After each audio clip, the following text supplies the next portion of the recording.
Hi, this is Cave Cat once again, here to bring you episode 28 of Cave Cat's movie and TV reviews. For today's episode, gotta be here where all the action is. That's right, it's Tom and Jerry Kids. Yes, this is another show that I'm reviewing that follows the Spinoff Babies trope, after Muppet Babies and a pup named Scooby-Doo to an extent. But anyway, there's a lot of people out there who are familiar with Tom and Jerry, the world-famous cat and mouse duo who are constantly at odds with each other ever since their first appearance in the cartoon Puss Gets the Boot from 1940.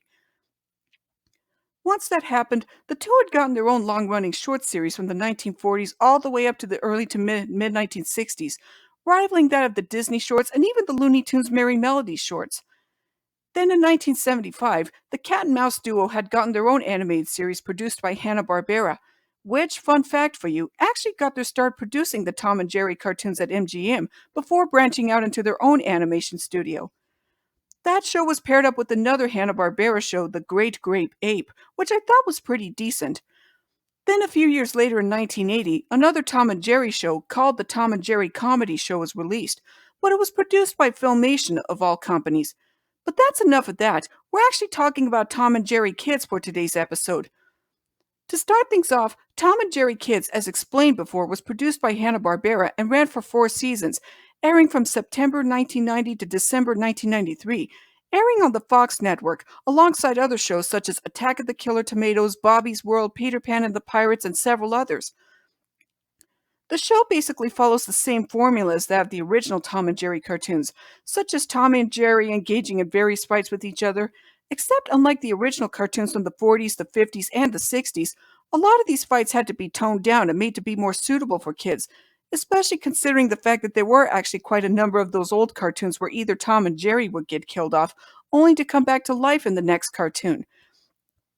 Of course, the standards for children's animation were pretty different back then, compared to back in the 90s, the 2000s, the 2010s, and especially today in the 2020s. However, that's not always a bad thing, not by a long shot. But time to get on to the show itself. Aside from Tom and Jerry as the main characters themselves, the show also features other familiar characters from the old MGM cartoons, such as Spike and Tyke, and especially segments featuring the Tex Avery character Droopy, who now had a son named Dripple, along with the wolf, who is now named Mick Wolf, and especially Miss Vavoom, who is based on Red from the original Tex Avery shorts.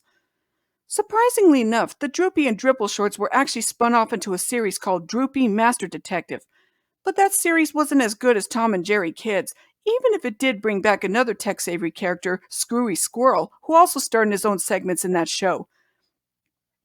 But for this show, we also get introduced to a lot of other characters that did not appear in the original Tom and Jerry shorts, such as Calaboose Cal, Clyde, Kyle, Wild Mouse, Urfo the Alien Dog, Slowpoke Antonio, Lightning Bolt the Super Squirrel, and many other one-shot characters. This show is basically the usual zany antics and comedic chase scenes that the original shorts were known for, but still does its best to appeal to young children, even in spite of the fact that a lot of those fights have been watered down. And also like the original Tom and Jerry shorts, while a lot of these segments had Tom and Jerry in a modern setting, there were also segments that placed the duo in other settings, such as medieval times, prehistoric times, western settings, and even in other countries, ranging from France, Mexico, Canada, the United Kingdom, Italy, and many others.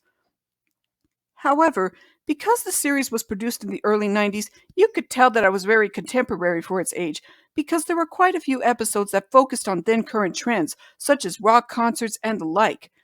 You could tell that even Hanna-Barbera had to get with the times, even when they also produced such shows as The Adventures of Don Quixote and Sancho Panda and even Midnight Patrol. Another thing to note is that around that time, Turner Entertainment had bought out the MGM cartoons that featured Tom and Jerry, and especially Droopy after merging with Hanna-Barbera, which was what drove Hanna-Barbera to produce another Tom and Jerry show, but this time featuring the title characters as young children. Don't get me wrong, I like the show itself, but out of all these segments, it's the Tom and Jerry segments that I like the best. The Spike and Tyke shorts were okay, but they just didn't have that spark when they were paired with Tom and Jerry. And the Droopy and Dripple shorts just followed the same formula as that of the original Droopy shorts. Though to be honest, I never really watched the original Droopy shorts as a kid. However, starting with either the second or third season, quite a few of the characters that appeared in the Tom and Jerry segments started appearing in their own shorts, such as Clyde, Kyle, Wild Mouse, and even Slowpoke Antonio. To tell you the truth, I actually like the shorts featuring Slowpoke Antonio because I have a bit of a soft spot for cowboys and the Western genre. So, what are my thoughts on the show itself?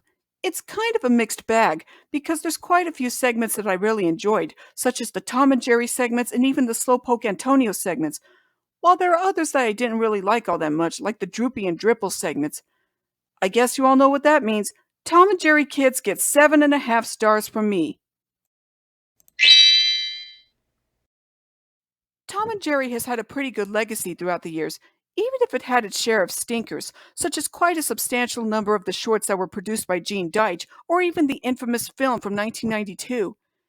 It still had some pretty good success with quite a number of direct-to-video films, even though some of them were not very good, like the one where they ended up in The Wizard of Oz, or especially the Willy Wonka and the Chocolate Factory one, which was basically just an animated shot-for-shot remake of the original 1971 film starring Gene Wilder. Even if I never saw that one, even though I have seen the original 1971 film and came to dislike it, my opinion on the Tom and Jerry version is basically the same as that of the original 1971 Willy Wonka film. And not to mention that they also made other Tom and Jerry shows, such as Tom and Jerry Tales, the 2014 Tom and Jerry Show, and even Tom and Jerry in New York, which was supposed to be a spin-off to the 2021 Tom and Jerry film. And of course, we all know what happened with the 2021 film, so there's not much else to say. Well, that about wraps it up for this episode of Cave Cat's movie and TV reviews. If you really enjoy my content, then don't forget to like and subscribe to my YouTube channel for whatever videos that I might come up with next in the future. So until next time, later!